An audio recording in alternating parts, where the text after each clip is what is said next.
Good evening, race fans, and welcome to another exciting episode of the Push to Pass podcast. As always, I am Derik Vance, your host, and what a great show that we have in store for you this evening. Obviously, we're going to go through and recap the Honda Indy Toronto race that took place just this past weekend. As well, we will preview the one and only doubleheader taking place this weekend at the Iowa Motor Speedway as well. Also in the show this evening, we're going to be joined by Jake Query of the Query and Schultz, and then he is also one of the announcers, many announcers, as Mark James alluded to in an earlier show on the IndyCar radio network. So can't wait to hear from Jake. And then, as always, before we close out tonight's show, we're going to hear from Mike of BetIndyCar to see how he did last week there at Toronto, and then looking forward this weekend to the doubleheader that is the Iowa Speedway. But before we get into anything, obviously, we do need to preview we need to recap what was the Honda Indy Toronto last weekend. And as you see behind me, Scott Dixon said drought. What drought? Scott Dixon on Sunday broke into victory lane for the first time this year, the fourth time in his career at Toronto, and then also moving ever so closely to the all-time wins record, which on Sunday he tied the great Mario Andretti for second all-time in IndyCar wins with 52. The six-time champion overtook pole sitter Colton Herta and then never looked back in the contact-filled contest last Sunday. As I mentioned, Dixon did earn his first victory since May 2001 at the Texas Motor Speedway, which is a span of 23 races. Keep in mind that is the second longest winless streak of his illustrious career. Also, too, by capturing the Honda Indy Toronto on Sunday, by capturing the Honda Indy Toronto on Sunday. Also, too, Dixon drove his number 9 PNC Bank Chip Ganassi Racing Honda to victory lane by just 0.81 seconds over pole sitter Colton Herta, in his number 26 Gainbridge Honda. For the majority of the race, Dixon closely followed Herta in the opening stages of the 85-lap race, and then picked his mark to strike and pounced after pitting one lap before Herta did. Slightly slowed in the pit lane, Herta emerged on cold tires and watched Dixon as Dixon sailed by him heading into turn number 1. The battle for the win was all but settled after the first round of pit stops as the New Zealander built, lost, and regained a lead of 2 seconds or more over Herta during multiple caution flags on Sunday. Also, too, the victory also was, as I said, Dixon's 52nd of his career, and as I mentioned, tying him with the legendary Mario Andretti for number 2 all-time on the NTT IndyCar Series win list. Just ahead of them, AJ Foyt sits with 67 wins. Also noted as well, this was Scott Dixon's 4th career Toronto victory, extending his streak to 18 consecutive NTT IndyCar Series seasons with at least one victory. And he has also won a race in a record 20 seasons overall. Before we get to the results from Sunday's race, let's hear from some of the drivers that took part in the Honda Indy Toronto race this past Sunday. Not a bad end. Unfortunately we had a bit of damage overtaking another car on the straight, and unfortunately they just moved a little bit and I caught the front wing on their rear tire. After that, I think we were a lap down, managed to come back, putting in some great laps and some good moves to get back to P14. Almost got Renas for P13, but yeah, we had a good car, great speed. it's kind of a bittersweet because it was a great drive, but there was a lot more probably out of it in the result if we didn't have that incident at the beginning. So big thanks to the team. I think we had a good car this weekend. Definitely one of the faster ones. Good result. So thanks to the team. Thanks Team Chevy. Awesome recovery today. Finished P7. We had a great race. Amazing strategy from the stand, Mike Shank, and obviously, I'm so proud of the whole team for great pit stops. Toronto is usually madness, and I feel like we extracted the best out of what we could do today. P7 in the end with a great race car, and I feel the momentum of the team. So very excited for the race that are coming up. We have races every weekend, the next 3. So we are looking to be doing very well in Iowa next week. We started well, conservative, lost field positions, gained field positions. It was kind of like insane. And then it's ready to start playing in. People start pitting early. We got stuck a little bit on one of the cars, but as soon as they clear left, boom, we went for it.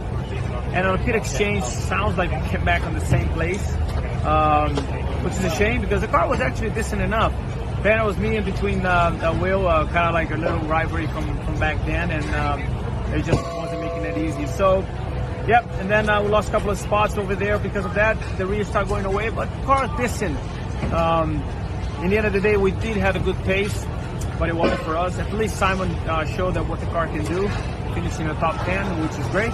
So now let's go for the next for Iowa. Unfortunate finish to the day. We just had too much damage with contact late in the race to continue on, but I really felt like we were setting up for a nice finish, had a great strategy.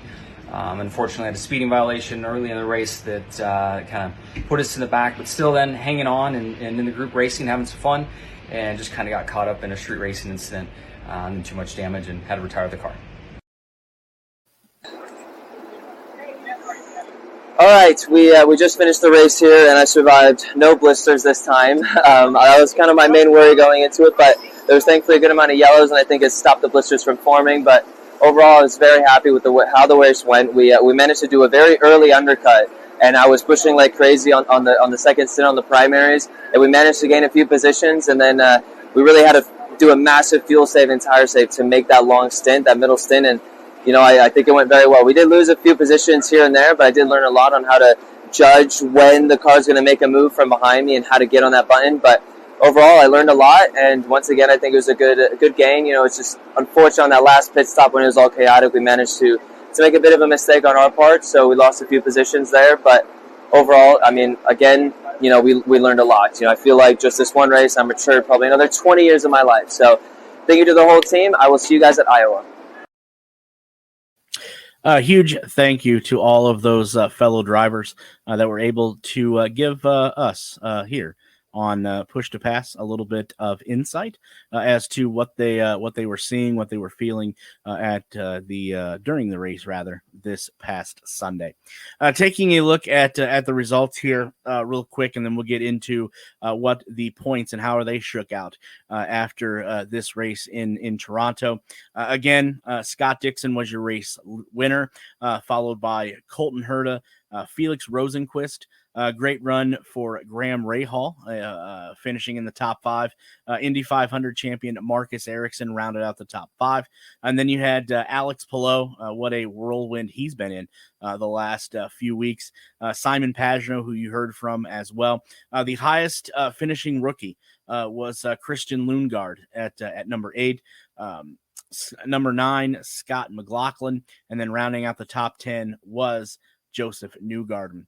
In 11, Pato Award. David Malukas followed him in 12th, as you just heard from. Renus VK in 13th. Callum Ilott in 14th. Will Power just couldn't find his groove this week and finishing in 15th. Roman Grosjean was 16th. Elio Castroneves was 17th. Delvin DeFrancesca was 18th. Jack Harvey was 19th. And Connor Daly rounded out the top 20. 21st, Jimmy Johnson. 22nd, Kyle Kirkwood. 23rd, Alexander Rossi. 24th, Dalton Kellett. And then the first car to retire, finishing 25th, was Takuma Sato. So taking a look to see how the points finished out after the Honda Indy Toronto, as you see up on your screen. Marcus Ericsson in first place, 351 points. Second, Will Power, 316 points. Alex Palou, third with 314 points. Joseph Newgarden with 307 points. Fifth, Scott Dixon, 307 points as well. Sixth, Pato Award with 276 points. Seventh, Scott McLaughlin, 274 points. 8, Colton Herta, 254 points. 9th, Felix Rosenquist, 244 points. And then rounding out the top 10, Simon Pagenaud with 243 points. As you see up there in the top right corner, in the rookie standings, leading all rookies right now is the number 30 car, Christian Lundgaard, driver of the Ray Hall Letterman Lanigan Racing Honda, with 183 points. So that is how things have shooken out, rather, after the Toronto race, and going to be quite exciting to see now as we move ahead to Iowa. And like I mentioned at the beginning of the show there, this is the one and only time that we are going to have a double weekend there at the Iowa Speedway, rather.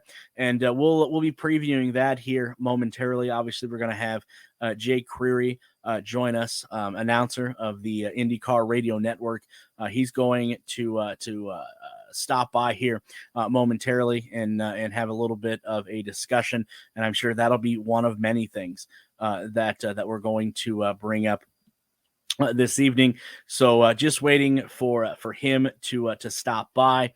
We'll give a little bit of a breakdown of Iowa while we wait on Jake to join us.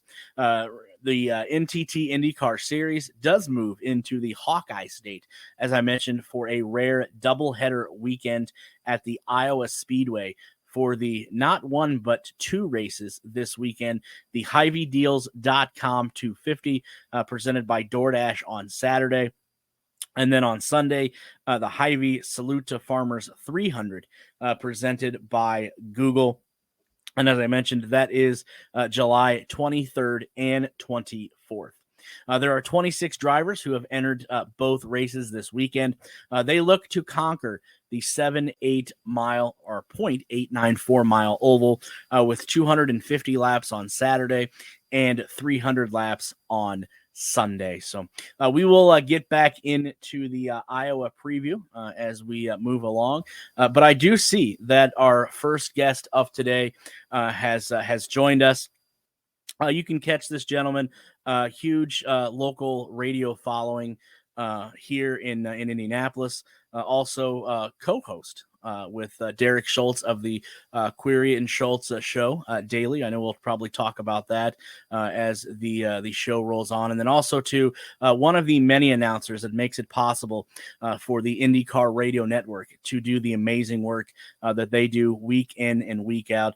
Jake Query is joining us. And Jake, first and foremost, let me say a huge thank you for taking a little bit of time out of your busy schedule. I know, the next couple of weeks are definitely going to be busy for you and for the rest of the crew. So a huge thank you for taking time out of your day to join us. For people that don't know you, and that's a shame that they don't, give us a little bit of insight as to what it's like being Jake Creary. I've never been asked it that way. I appreciate it. Hopefully you can hear me okay. I know the lighting's not the greatest here. I've never been a TV guru in terms of setting stuff up. But listen, Derik, it's a pleasure to be here. In terms of what life is like for me, I'm a couple months from 50 years old. Listen, I enjoy the privilege of being able to call IndyCar races and travel with the series and go and watch the races and be able to try to bring them for those that are not there that want to be able to listen to the race. And the interest in the sport itself and in what we do on the radio network, to me, is not lost on me, how grateful I am. And, I know it's a privilege to be able to go to the races, to call them. It's something that as a kid growing up in Indianapolis, I always dreamed of being on the Indy 500 broadcast. I never thought that would parlay into, over 225 races now in my career in terms of the totality of the season. And then I do a morning radio show here in Indy talking about all sports, and excluding the fact that it's the first time since I was a senior at North Central High School 31 years ago that I've been up before 7 o'clock in the morning, which I had to get used to when I got the job in November. But excluding that, man, I'm very lucky. I know I'm lucky, and I'm going to ride it out for as long as I can. Yeah, you touched on, being a part of the IndyCar radio network, and as long as you've done that, I've had your boss and coworker, Mark James, on, and he was discussing the integral how everything works. And I was just so blown away. And I complimented not only him, but you and everyone else, just for the simple fact that, as you mentioned, all you're trying to do is, paint a picture for people that, can't make it to the race, and what you're seeing. And you, Mark, and everyone else, like I told him, do such an amazing job. And sometimes when I can't make it, my coverage is based on what you guys are seeing, what you guys are talking about. So you are definitely a huge asset. And I hope that you definitely get recognized from track to track where you guys go. Well, I appreciate that. I mean, listen, we are guys that, like we're getting ready for Iowa, obviously. We're all traveling. We're all going to be there. And so we've already made our plans of, hey, what do we want to do when we're not at the racetrack? Because we all get along. I mean, I think that's the key. And hopefully that comes off in our broadcasts. We are nothing more than just a group of guys that are buddies with one another, that are enjoying weekends in the summertime together at great, energies and great venues to be able to watch racing. And then that kind of, hopefully carries over into the broadcast, into a natural enthusiasm and energy, and making it sound exciting for the listeners, and also giving them the information that's necessary. I think, my job's easy. The guys in the pits, everybody from, at times, Nick Yeoman and I rotate in the pits, and then Michael Young's in the pits at times, Alex Wolf, Ryan Marine, Joel Sebastianelli, Dan Ruzanowski at times. We've got a wide array of guys that do this, Rob Blackman.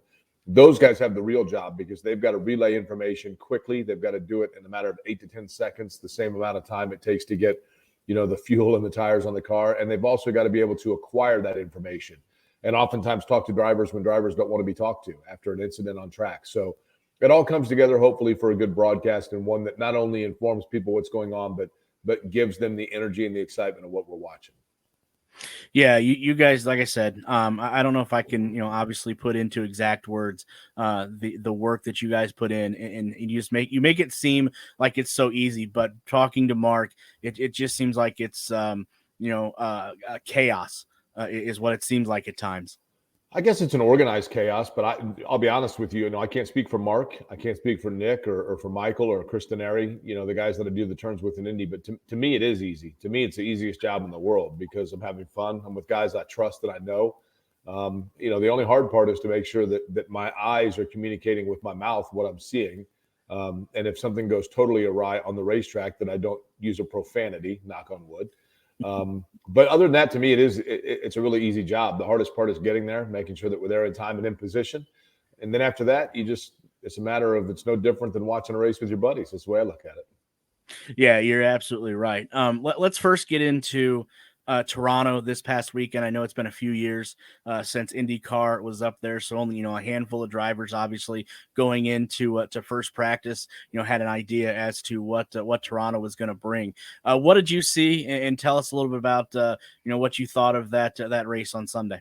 Well, one of the interesting things to me, Derek, about Toronto was the fact that, and I hate to say it this way, because this is the time of year, usually around Mid-Ohio, is when Scott Dixon really starts to get into groove, right? And we were coming off of Mid-Ohio, and obviously he's been very good this year. I mean, don't get me wrong. It's not like he's been off the map or off the radar, but, there is a part of me, and this is not a knock on Scott Dixon at all. As a matter of fact, I guess it's a credit to him that I'm almost embarrassed or have to give a disclaimer to saying this, but there was a part of me that started to wonder, okay, is Father Time finally catching up to Scott Dixon? Are we going to go a year here without seeing him win a race? And then, of course, what happens? But he gets the win in Toronto, and now he puts himself back in position to get into groove. So, and he did it in typical Scott Dixon fashion, right? I mean, he qualified well, but, he waited until there was an opportunity to get himself up towards the front, and then he and Mike, he and the guys come up with a great strategy.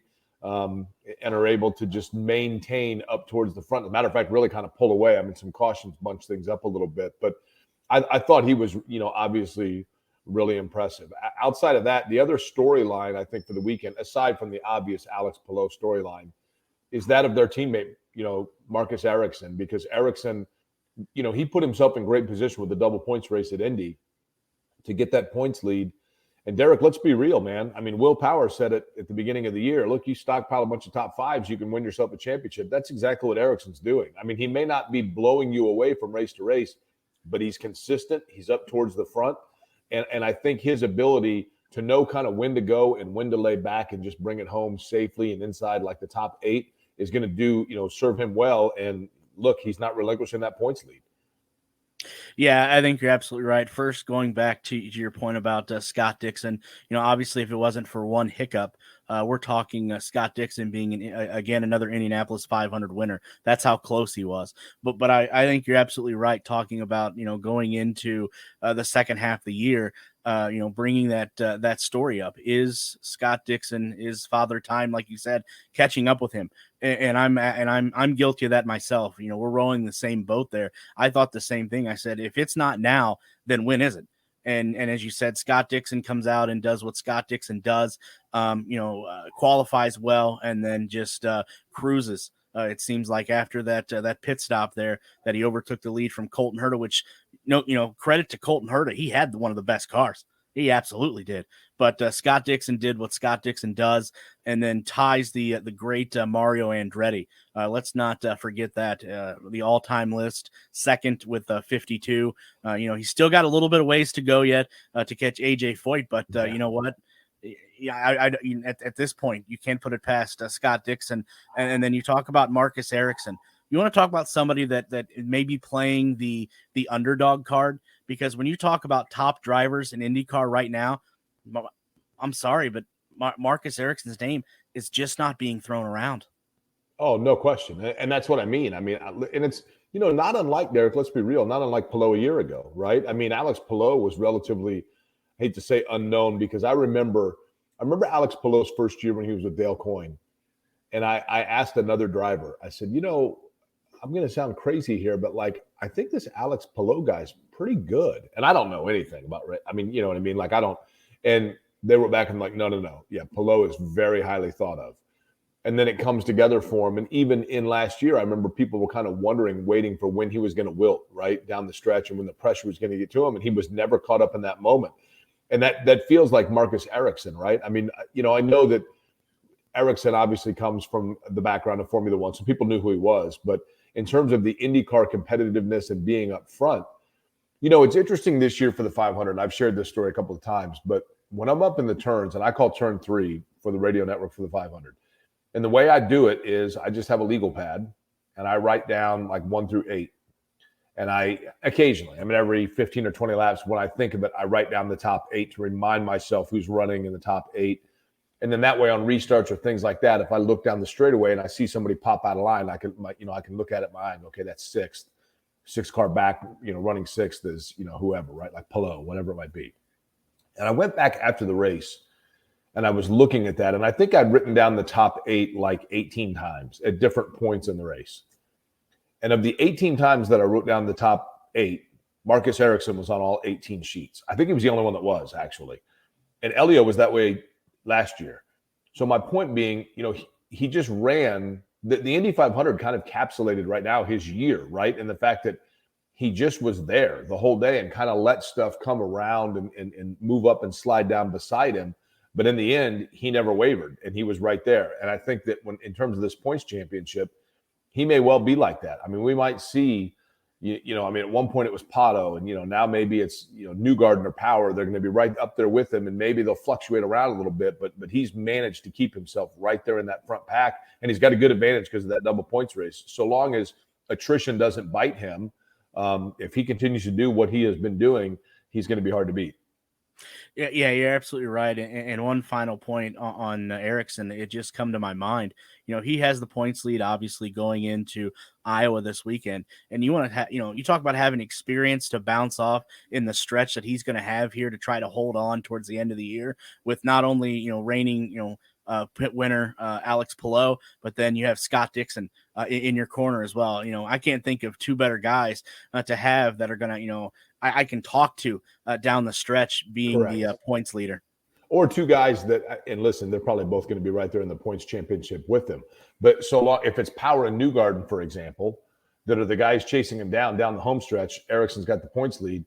You know darn well that Palou and Dixon are going to be up there towards the front in races, and they serve as pretty nice buffers, right? To even, hey, get in front of Power and slide him from finishing third to fourth in this race, or fourth.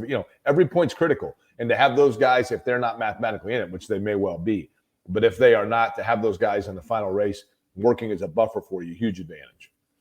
Yeah, you're absolutely right. So it's definitely going to be interesting to watch down the stretch the games that are going to be played between both Team Penske and Chip Ganassi Racing respectively.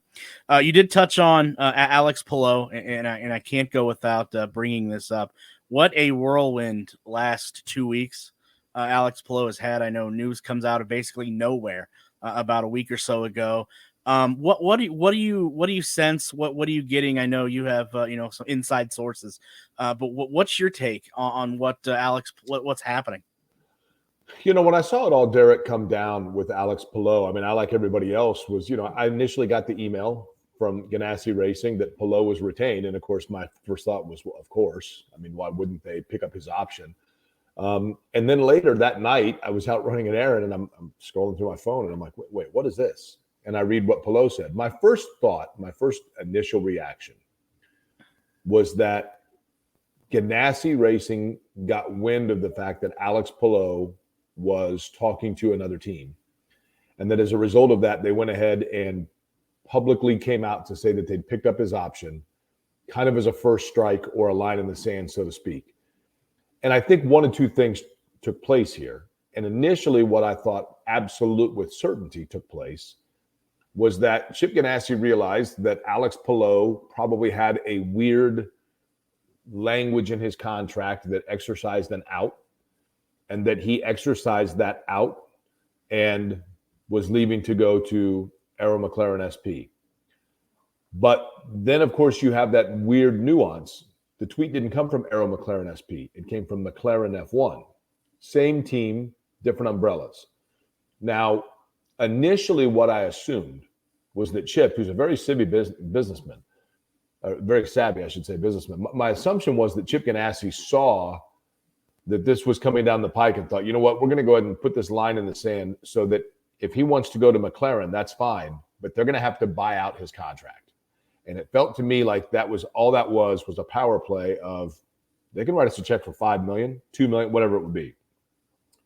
And I think as time has passed, I think what actually took place, and with that assumption, by the way, under that scenario, what I anticipated was that Alex Palou probably would spend next season. My assumption is, I don't know this, but Ganassi was so adamant, and one Ganassi official was so adamant to me that, hey, Alex Palou is under contract for 2023, period, with the team. He is signed with the team. He is under contract. My assumption is, Derek, that contract probably says, so long as he is an IndyCar driver, he is under contract in the property of Chip Ganassi. I think at that point, what I assumed was that Zach Brown and McLaren was basically saying one of two things. Either, you know what, we're just going to put this out there and we'll buy him out. We'll cut a check and we'll just take him. Or the other was that he would run, like, say, because you notice with Felix Rosenqvist, who was assumed was going to be in the Formula E series for them, and that Palou was car number 3 for the IndyCar series. They haven't confirmed where Rosenqvist is going. So at that point, I thought, you know what? The other scenario is that McLaren says, you know what? Palou is going to test our Formula One car for us. He's going to run the Formula E series, and Rosenqvist is going to be our third car in the IndyCar series next year. And therefore, he's not breaching contract at all. Because if he's under contract to drive IndyCar for Chip Ganassi, fine. He just won't drive IndyCar for the year. And then at that point, the contract opens up and they can put him wherever they want. But as more time has gone on, Derek, what I think is the case, and Nathan Brown had a good article about this in the Indy Star, I think what happened, quite frankly, I don't know this, but in connecting dots, I think it's entirely possible of this. I think Alex Palou hitched his wagon to a marketing and business team that probably is very good at what they do, but doesn't have a lot of experience in terms of the contractual dealings with IndyCar. And I think they misread the fine print. I know that sounds really crazy. I know that sounds pretty unbelievable. And I know it sounds almost basically so elementary that there's no way it can be that simple. But while we sit there and grasp at the algebraic equations that led to this storyline, I think it may just be that 2 + 2 = 4, and somebody else thought that it was 2 + 2 = 5. I think that's entirely possible. And if that's the case, then Alex Palou's in a pickle, and his business. I don't know that. I'm not trying to throw anybody under the bus or say anybody is 100% culpable, but I think that is a possibility now. You know, it's an interesting point that you bring up about Alex Palou testing in Formula E next year and then running IndyCar, because I've thought the same thing. That can he do? My question is, can he? And I don't know if you'll be able to answer this. Can he do both, or is that just too much scheduling? Yeah, I think he can. I mean, well, I think that it would be testing in a Formula One car on the dates when Formula E, he didn't have to be in the car. I mean, I think that's what they would do. I can tell you this, though. If the one thing that he would miss would certainly be the Indianapolis 500. If Arrow McLaren SP or simply McLaren wants Alex Palou within their property in 2023, then that is coming at the cost of him running an IndyCar event, unless there's a buyout. If he is contractually bound to Chip Ganassi, I'm assuming that contract says so long as he runs an IndyCar event, it has to be in a Chip Ganassi car in 2023, meaning the Indianapolis 500, for example. He wouldn't be able to do a one-off because that's an IndyCar event.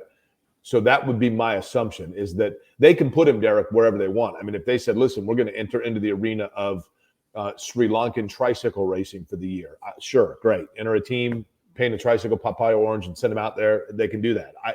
I'm assuming. But if it is an IndyCar sanctioned event and an IndyCar vehicle, he cannot be in it unless it's for Chip Ganassi in 2023. That much we know. That much we know is that, and I was surprised that there was, that Zach Brown came out and said, I didn't actually look at his Ganassi contract. I assume because his management company said that he is available, that he is. There might be a hitch there. That remains to be seen.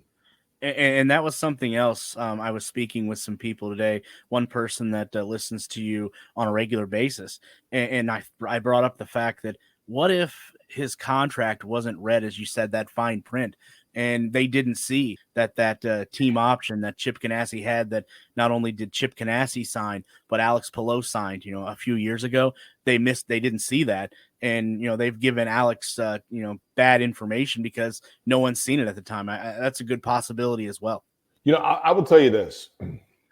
I guess I can say this now. It's not a place that I'm employed anymore.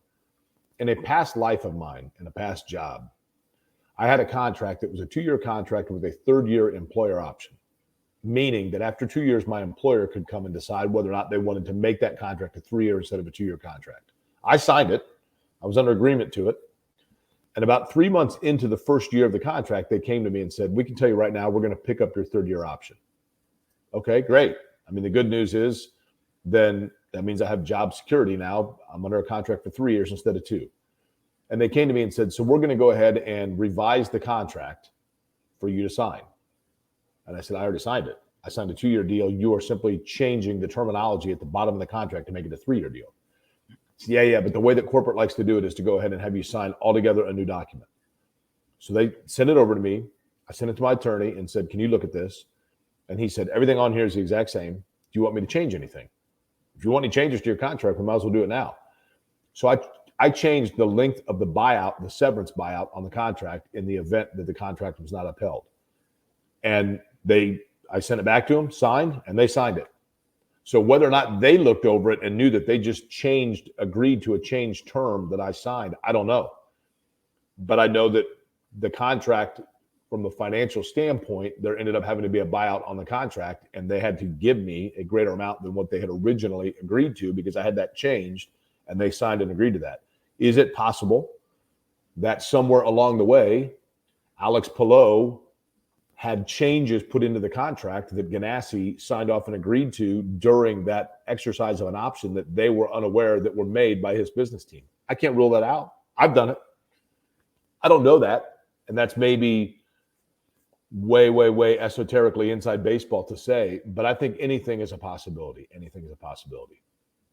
Yeah, it'll definitely interesting to hear one day if that ever comes out, what aspired. in that short little time frame there a few weeks ago. Finishing up Toronto, Mhm. I heard that you had a interesting plane ride on the way home from Toronto. I was lucky. I did. It was fun. I was a late addition to Toronto. I wasn't initially supposed to go there. I drove with Michael Young, my coworker, on the way to Toronto, which was cool, and would have normally had no problem at all driving back because of the fact that we were such late additions to the roster. The commercial flights were pretty outrageous. So I didn't have a problem with that, except for that I do a morning show. I had some things work-wise that I had to be back for. I couldn't run the risk of getting held up. I couldn't run the risk of getting back at 4 a.m. and having to be up at 6. So I had a very busy day on Monday. So I sought several different ways to find out if I could buy a seat on one of the charters to come home.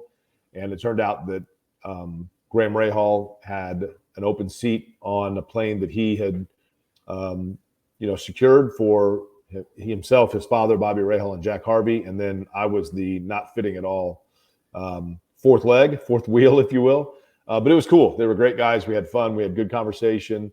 I actually read a little bit and did some stuff while they talked business. I didn't want to interfere with that. I mean, listen, they were kind enough to bring me along. So I knew that I had to respect some of the boundaries that come with it and not necessarily listen in to some of the business discussions that were taking place and things they were, debriefing about the race. I respect that. I got a ton of respect for, one of the things I thought was really interesting is that Bobby Rahal and Graham Rahal at one point did talk about, just the team in general. And Graham is very, from a business standpoint, Graham is very on his own 2 feet. I mean, he talked about his own business. He was telling his dad about the Rahal Performance business that he runs in terms of car performances and his independent businesses that he has started. And, his dad was fascinated by listening to it. But anybody that thinks that Bobby Rahal just handed the keys to Graham Rahal has got a long time coming because he's a sharp guy.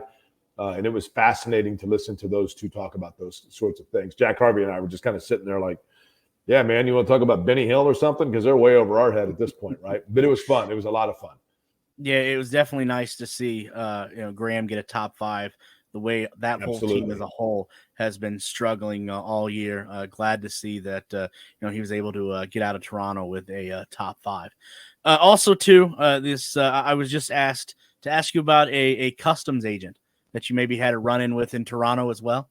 I wouldn't say run-in. He was a nice guy, but it was funny. Jack Harvey shared this story with me this morning on a radio show. So when we were flying back from Toronto, we stopped in Detroit because we had to stop there, and when you fly commercially or even charter, typically you go through customs in the country that you're leaving. They have American border agents there, and you go through the customs there, and then you just fly directly into Indy or whatever, and you're good to go. That's what's happened for me in the past when we've chartered. But for this particular flight, we were flying along, and we thought we were going to an area of Michigan where Bobby Rahal was going on vacation. And, we had the windows down and whatnot. And then all of a sudden we land and they come on and like, you guys need to get off the plane real quick. We're like, okay. And so Bobby Rahal's like ready to go. He's like, all right, guys. And they're like, well, like, where are we? I'm like, you're in Detroit. Well, what are we doing in Detroit? We're supposed to stop in Detroit. And they said, well, you got to go through customs and then we'll go on. Okay, no problem. So this customs agent comes out and Jack Harvey, we all hand him our passport, and Jack Harvey hands him his passport and his visa, his work visa, because obviously he's a British citizen. Mm-hmm. So his work visa says what he does for a living. Obviously, motorsport race car driver, whatever. So the border agent's gone for 5-10 minutes, comes back, and we're all standing there. And he's looking at the things. Okay, Graham Rahal. Okay, that's this guy, Bob Rahal. Or here you go, Query. Okay. So he looks at Jack Harvey and he says, "Does this say that you're a race car driver?" Jack Harvey's like, "Yeah, I'm a race car driver." And the guy goes, "Have you ever heard of the Indy 500?" And Jack Harvey's like, "Yeah, no, I've been in it, Nate. Yeah, And he's like, "You've been in it? Have you won it?" Jack Harvey's like, "No, I a couple years ago I was leading late in the race, but had a fuel issue or whatever, and had to come in. But we keep trying. This year was my third or whatever." And the guy's like, "Man, I'll tell you what. Like, I'm gonna pull for you from now on, because just to be able to say that I would have met an Indy 500 winner just be awesome, absolutely awesome." And Jack Harvey's like, yeah, thanks, mate. So the guy turns around and is walking away, like incredulously, like optimistically saying to himself, like, Indianapolis 500, that guy runs the Indy 500. And someday I might be able to say that I dealt with a guy that won the Indy 500. Man, that'd be cool. And he's just saying it as he walks around. And we're just looking around, and I'm like, and Bobby Rahal's just like, you guys ready to get on the plane to go? I'm like, all right. So we just walked on the plane, went off, and dropped Bobby Rahal off where he was going on vacation. And then they got me home by like 9 o'clock. It was, I'll forever be grateful to Graham. It was a lot of fun, but I thought, man, that poor guy has no idea. He just checked in the 86 Indy 500 winner. Doesn't even know it. But it was cool, though. It was a fun trip, and I'll always be grateful for those guys bailing me out. Well, yeah, good to see that you got back at 9 p.m. instead of 4 a.m. No doubt about it. No doubt about it. When you do All morning right, radio, brother, you got to get home as early as you can.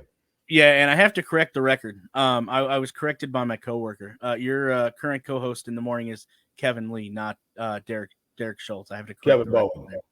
Well, I do a show. You're not wrong, Derek, because I do a show with Derik Schultz on ISC Sports Network. I do a podcast that airs on video once a week. And then, so we do that on Mondays. And then I do the morning show on 93.5, 107.5, The Fan in Indy with Kevin Bowen, who was a Colts writer primarily, worked for the Colts before he moved over and became basically the chief writer for 107.5thefan.com. No, can't fault him for that. Jake, before you go, we do need to preview Iowa. Only doubleheader on the race schedule this year. Obviously, been a couple of years since the IndyCar has stopped at Iowa. Give us a little bit of insight, a couple of things that fans should be looking and watching for this weekend. Well, I think one of the real keys is, you got to make sure that your car's good in traffic. Qualifying position is probably, I think for a lot of tracks, you want to qualify well because over the course of the race, it's hard to make up spots. I think for Iowa, where you qualify is probably not near as important as how you qualify your car. And by that, I mean how close your car, how much speed you can find out of your car in traffic, because you're in traffic basically the entire time. 7/8 of a mile. It's basically a bull ring, right? So, you can pull away. I've seen Joseph Newgarden, the first year that he won there for Red Carpenter Racing. He just ran away with it. But even when you do that, you don't get many laps of clean track in front of you before you're right back into lap traffic again and putting people a lap down because you're turning basically nearly 3 laps a minute. So that's important. The team that's going to be able to set their car up and have the right feel and the right balance in that is important. But the other important thing is to keep it clean because you got to race the next night. We're talking about on Saturday, you got to turn around and race again on Sunday. So it's going to be hot. Physical conditioning comes into play. With that, mental fatigue comes into play. And so there are a lot of curveballs that go into this race. But I think what it's going to come down to is probably as much as any racetrack that we go to, the combination of driver, strategist, and engineer. An engineer to this race may be as big as any because you're constantly trying to find that sweet spot where your car feels okay and you're comfortable going on the high line. There's a bump in turn 2 at Iowa. When they go, it's where the tunnel is. It can get bumpy. That can irritate the balance of your car. So there are a lot of curveballs that come into play. But listen, Hy-Vee's done an unbelievable job as the sponsor. I haven't been there yet, obviously. But I know they've got a ton of activity going on. They got 4 different concerts going on. They're going to put a grocery store at the track itself. They're going to deliver groceries to your campsite if you're camping there. Hy-Vee decided to grow their brand name outside the state of Iowa and let people know who they are for places like Indianapolis, where they're moving now with a store in Zionsville. And they selected IndyCar as the platform to get their name out there. And I think race fans are going to be thrilled they did. Yeah, I think you're absolutely right. All I've seen on social media, what Hy-Vee has done by building their brand specifically to IndyCar is just been absolutely phenomenal. So I think you're absolutely right there. Jake, I know we got to let you go. Obviously, you got a busy few days ahead of you. For people that don't already follow you on social media, shame on them if they don't. Where can they find you at? At Jake Query, that's Jake is my first name, Query. I think you actually have it scrolling like right here below me. In just a second, you're going to see it. At Jake Query, Jakequery, and then also our morning show, 93.5, 107.5 The Fan. That can be heard obviously on TuneIn Radio and things like that. But the YouTube channel is both Kevin and Query or just The Fan, 107.5 The Fan. That's the easiest thing to remember, 107.5 The Fan. If you want to listen to it, we'd be happy to have you.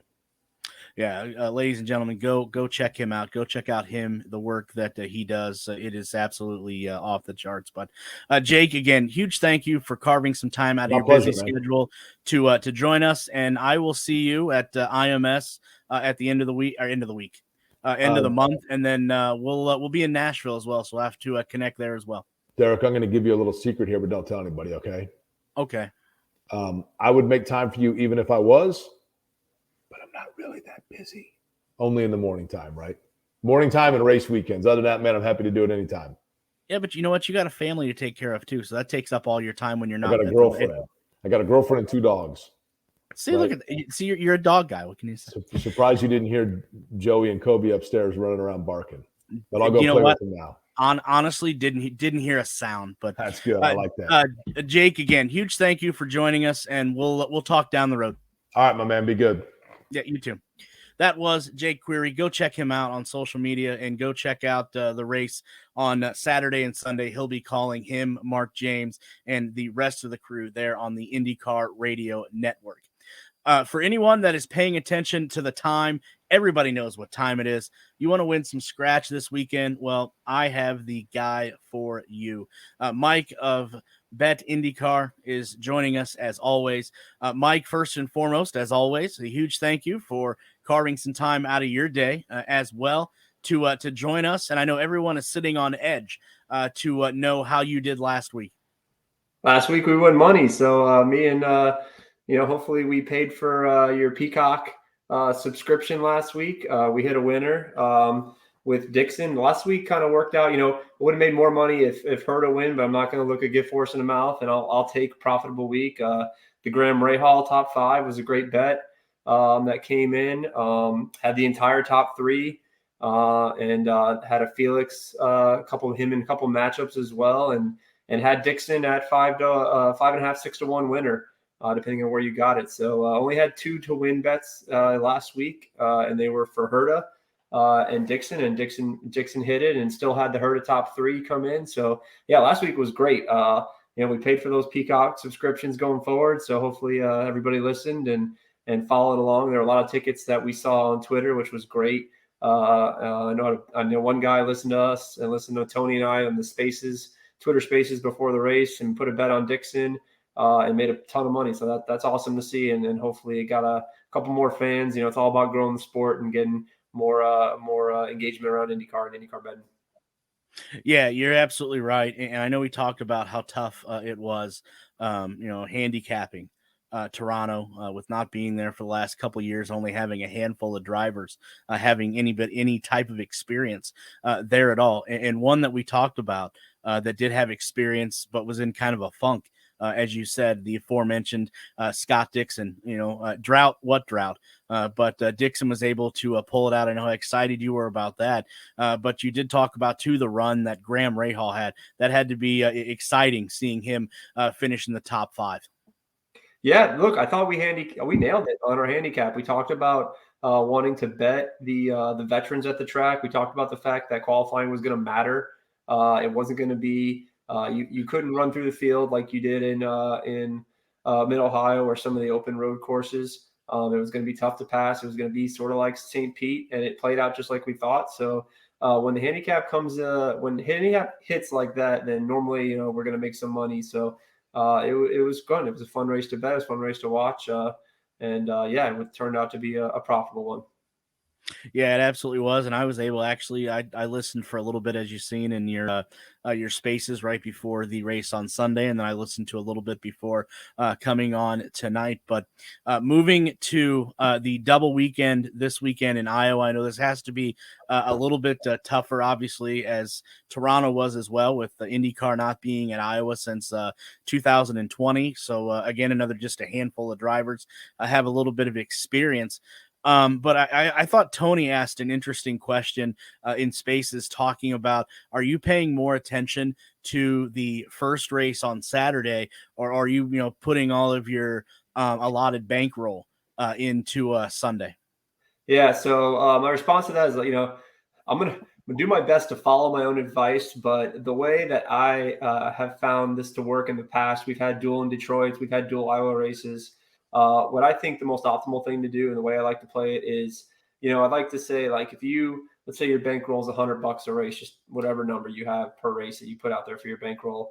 I'd actually take half of what you were going to put in the first race and dump it all into the second race. So make the second race, have, almost 150% of your bankroll and the other 50% from the two races just on the first race. And then look, you pay attention, you watch the race. If you're a fan, the sportsbooks aren't watching these races. I'm fairly confident in saying that we can take advantage of this qualifying format. You just had Jake on. We can watch the cars who are good in traffic. The races are about at the same time. They're close to the same length. So there are some factors there. Maybe we can see, a guy that's maybe coming on at the end of the race and take advantage of that in the second race. So the plan is going to be to save more money for the second race and kind of roll some of the extra bankroll to the second race, take it easy the first race a little bit, pick and choose the bets I want to make, but to watch, pay attention to practice, really pay attention to what happens in that first race. And then see, usually in these duels, you get some really good betting numbers, and the sportsbooks make some mistakes with matchups and betting lines for sure. Now, from the research aspect, I know we talked about how tough it was for you with Toronto having such limited data. Now, is that the same? Are you finding the same thing here with Iowa, with obviously, being on a 2-year hiatus from the Iowa Speedway? Are you finding the same roadblocks research-wise as you did with Toronto? So yes and no. So the cool thing about IndyCar, right, we race on 3 different types of tracks: road, street, oval. Well, when it comes to betting, and the betting is 3 different types of betting, honestly. The road and street, fairly similar, but in oval betting, qualifying doesn't matter. When you're betting IndyCar, we're doing everything we can to try to find who's going to qualify well before, and bet them before qualifications and get a really good number. In oval, we saw a winner come from last to first. If you look at the results, it doesn't really matter where you start in this race. If you slip up in qualifying, it's not the end of the world, which means that you can bet a lot of these long shots. You can bet some big numbers. This is where, oval betting is where you're going to find your 20-1, your 30-1, maybe even your 50-1 winners in IndyCar. Whereas you're not going to, most of the time in street courses, if you're betting after qualifications, every guy in the top 10 is going to be under 10-1 for the most part, unless it's something weird. And most times, most of the times, 90-something% of the races are going to come from somewhere in the top 6, top 8 drivers, depending on the race and if there's, fuel strategies involved. But so the oval betting is a little bit different animal. So you're going to have some big numbers. You're going to bet it a little bit differently. Yeah, you do. The handicap, the research, the yes part is the research is there. Like I've already made a bet. I had planned to make this bet months ago. Joseph has got my 4-1 money right off the bat. I feel pretty good in that saying. I feel like he's got a better than a 4-1 chance to win both these races, or at least one of these races. So, that may be my only to win ticket going in to the first race. We'll see what kind of matchups and top 5s and top 3s we get. But the rest of the bets are going to be, mostly the long shots and the bigger numbers. Is I'm going to try to get something big this weekend and try to find those guys that are going to come in the top 5 that are, 7, 8, 9, 10, 11, 12-1. I did notice when you tweeted out earlier today, the first lines that came out, no surprise that Joseph Newgarden was at the top of that list.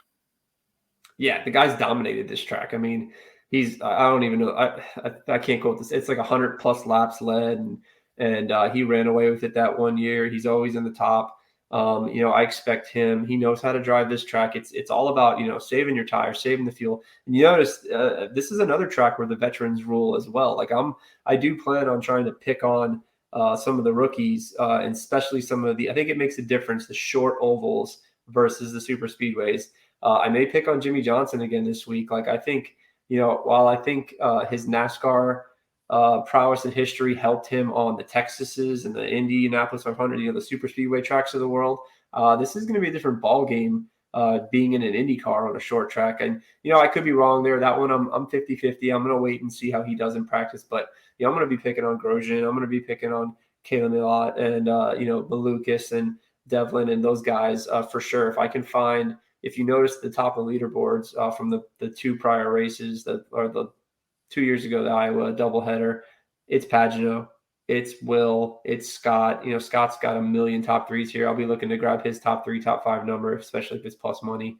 Again, he's He's got a ton of second place finishes. So it's your veterans, it's your guys that know how to save tires, know when to push, know when not to push, know how to stretch the fuel windows out. So, those are the guys that I'll be looking to target this week. Yeah, we're as always. Just seems like we are definitely on the same page, because also I do like Newgarden in fantasy, Scott Dixon and Will Power as well. That is some of the people that I actually definitely favor this weekend. I do have a question from a listener though, and I was going to get to this anyway. But who would be a good long shot dark horse to bet on?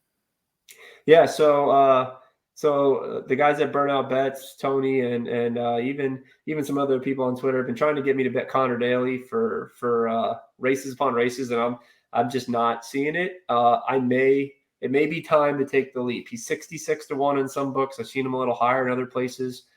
His top 5 is actually what I like at 7-1. His podium I think was 15-1. So he's the guy that caught my eye. He got a pole here. He needs to get better during the race, managing traffic, managing tires. He can turn a fast lap, that's for darn sure, when he's out there qualifying. So I expect him to qualify well. We'll see, how he does in a different car, in a Carpenter car. The other one was Rahal. I talked about this on the Twitter Spaces. He's at 33-1. That's a lot higher than he was the last race. He's got some top 5s here. Maybe some momentum coming off the last race, and Rahal's got a lot into this race. The only reason this track is, I believe, on the schedule is because of Rahal and Hy-Vee and the ties there and how that all worked out. So you want to go real crazy, you can grab Harvey. I know he's been miserable this year, but he's been miserable on the street and road courses. He didn't do too bad. He's got some decent finishes and some decent placement points here. So I saw Harvey at 150-1, 201. That might be a couple bucks, $5 or less, at that kind of number. But Rahal, Daly, those are the ones, the longer shots that caught my eye. I've seen Pagano different places at 20-1, 18-1. He came here from last to first in a Penske car. I think that makes it that's vastly important. The engineering, the aeroscreen, he's using the same information that Newgarden's using. So that's a little short. He's getting a little bump for his history. But yeah, those longer numbers are Rahal and Connor got my eye. Yeah, I definitely like your call there on Rahal. I'm actually in the camp of a sleeper. All 3 of the Rahal cars, Graham, Christian Lundgaard, and Jack Harvey. I definitely like them on the fantasy side. And then you touched on Simon Pagano. I like the Meyer Shank for fantasy purposes this weekend as well. Now, when it comes to Connor Daly, for some reason I just have this feeling, and I don't know what it is, that I'm fading our Ed Carpenter cars this weekend. I don't know. I can't quite put my finger on it, but I just don't, like I said, until Daly can show me some improvement, I'm going to have to disagree with Tony strongly. Yeah. I like Connor Daly. I think he's good for the sport. But when it comes to racing and results, he's a guy that I usually do fade. I don't bet on. If there's ever a race or a type of race, the Indy 500 is one where he's obviously, spend some time up front. He does better on the ovals. He's definitely a better oval racer, I think, than a road course specialist. And he's never had good car. He's never had the engineering and the money behind him. But T5, I don't think is totally unrealistic for him in one of these races. It's a very small bet, if anything. But if there was ever a race for me to think about it, I'll see how. I am curious to see how the Carpenter cars practice tomorrow, and I don't think their numbers will move too much just based on practice times. But if they come off fast and they're sitting in the top 5 in practice, then it might be worth putting a couple bucks on them. Yeah, definitely going to be worth the watch this weekend with a doubleheader for sure. Mike, what's the rest of your schedule for this weekend going to look like? People be looking at your Twitter for your latest lines, and then I know you and Tony at Burnout Sports do a Twitter Spaces. Are you going to be doing one for Saturday and Sunday, or what's the schedule yet, or is that yet to be determined? Yeah, well, Tony's at the race, so I guess it depends on how many cocktails Tony's had, and if he's if Tim McGraw stops singing. I wish I was out there. It sounds like while it's going to be hot, I don't mind the heat. It looks like it's going to be a ton of fun. If the only thing I was going to say they're missing, Iowa is a legal state for sports betting. They need the need the Hy-Vee Caesar Sportsbook out there in the campsite. Like, I'd be all about going there for that. Maybe next year we can once we get this betting thing going even more, we can get the sportsbook out there. They seem to have everything else. They got the grocery store. They got all the decks. So we just need a sportsbook. So we're going to try to do some spaces. Keep an eye. We'll definitely probably do one Sunday. Saturday, it depends on Tony's schedule. I'll try to get on there. I'm not there, so I'm free. So, and they'll be tweeting out as we see matchups and bets, and I'll tweet the card for both races on Twitter. And then if anybody's got questions, they can just, shoot them my way on Twitter. I keep an eye on it, and I'd be happy to answer those questions. But yeah, right now, just the one thing before we go, we did talk about some bets on the spaces that we like. There's one bet out there that we think that's very interesting, and it's Caesars has got winning manufacturer. And I don't know if you saw that, but without me even telling you, who do you think is the favorite winning manufacturer, Chevy or Honda? Well, I can tell you that I did not see it, so I'm guessing. Obviously, I got a 50-50 chance at this. I'm gonna say Chevy. So Honda, they got listed as the favorite. Numbers matter, right? So I always tell you guys, like, betting is all about numbers sometimes. It's a little bit of, there's the drivers involved, but you got to get the best number. It's about getting the right kind of number if you want to be, make money long term. And so it's Honda's the favorite at -135, and Chevy's actually plus money. Not a lot. It's almost even money, just plus 105. But to me, that's backwards. I think Chevy should be the favorite, and I think that's a mistake on their part. So I think that's a really good number and something I would grab. I mean, like I said, the only car, I worry, Dixon is obviously a Honda, but not only, do you get Joseph with the Chevy, you get the Carpenter cars, you get Pato, who obviously has been fast here before. He's another guy that's at the top of the odds board. Mostly the top of the odds board is scattered with Chevys. You get Power, obviously you get the whole Penske crew. So, the Ray Hall callers, there's a couple of good Honda cars in the mix. I'm not really worried about Palou. I'm not really worried about Herta. I don't, Andretti doesn't have great history at these tracks. So, I like the Chevy bet.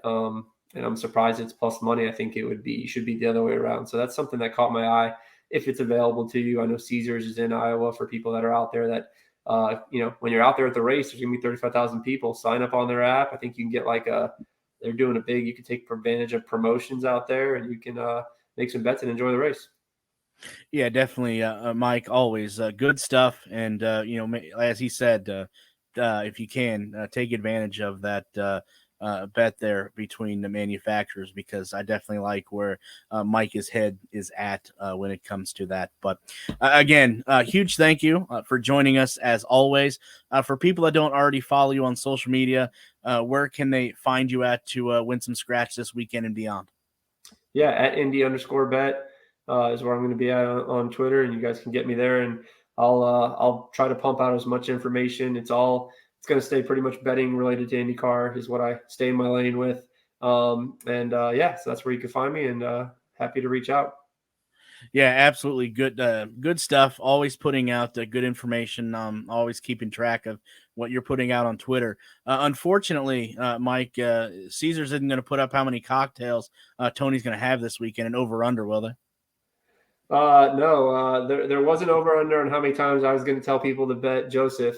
I think I stayed under, even though I said take the over. Like I said, Joseph, if you're a person that's just going to make one bet, just bet Joseph to win each race and root it on, is what I would probably tell you to do. Unless we see something crazy in the first race or in qualifying and they just come out really slow or something weird's going on.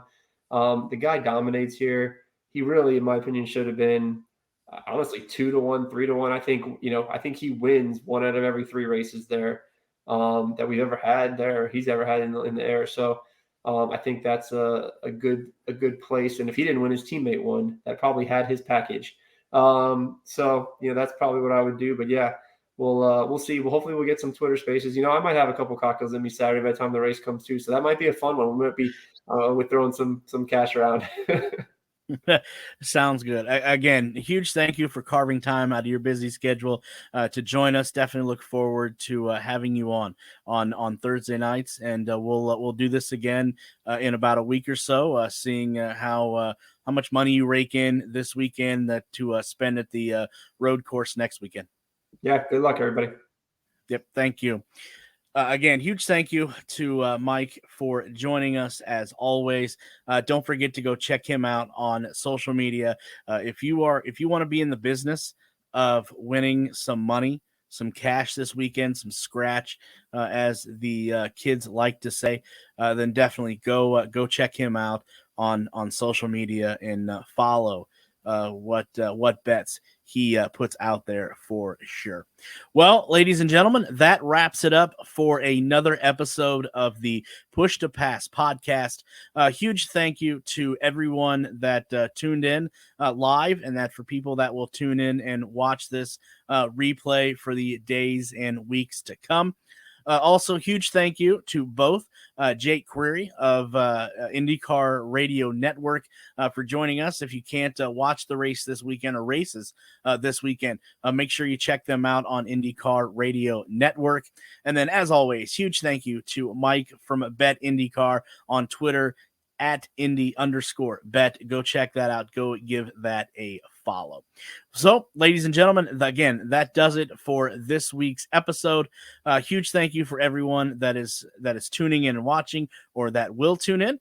That does it, and we will see you at the next show.